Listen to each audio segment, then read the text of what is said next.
అందరికీ నమస్తే. ఈరోజు మనం దయ్యాలు తిరుగుతున్న ఒక గ్రామం గురించి తెలుసుకోబోతున్నాం. రాజస్థాన్ రాష్ట్రంలో జైసల్మేర్ జిల్లాలో కుల్దారా అనే గ్రామం ఉంది.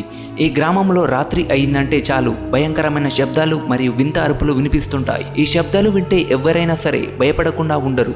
ఇటువంటి భయంకరమైన కుల్దారా గ్రామం గురించి ఇప్పుడు మనం తెలుసుకోబోతున్నాం. కుల్దారా గ్రామం 300 సంవత్సరాల కంటే పురాతనమైనది. ఇది ఒకప్పుడు చాలా సుసంపన్నమైన గ్రామం. పాలీవాల్ బ్రాహ్మణులచే ఈ గ్రామం స్థాపించబడింది. ప్రాచీన కథనాల ప్రకారం జైసల్మేర్లో సలీం సింగ్ అనే దివాన్ ఉండేవాడు.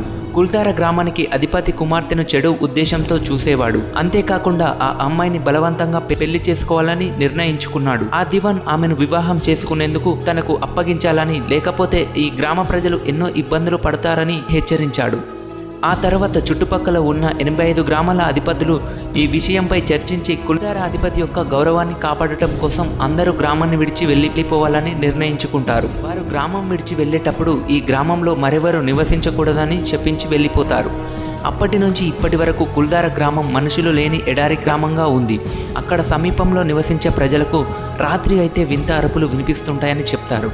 కుల్దారా గ్రామం దయ్యాలు ఆత్మలచే వెంటాడబడుతుందని అక్కడ సమీపంలో నివసించే ప్రజలు నమ్ముతారు. కుల్దారా గ్రామానికి ప్రస్తుతం పగటిపూట చూడాలనుకునే వారు వెళ్ళవచ్చు. రాత్రిపూట సందర్శకులకు ఇక్కడ ప్రవేశం ఉండదు. ఇటువంటి మరిన్ని ఇంట్రెస్టింగ్ విషయాల కొరకు మన ఛానల్ని సబ్స్క్రైబ్ చేసుకోండి.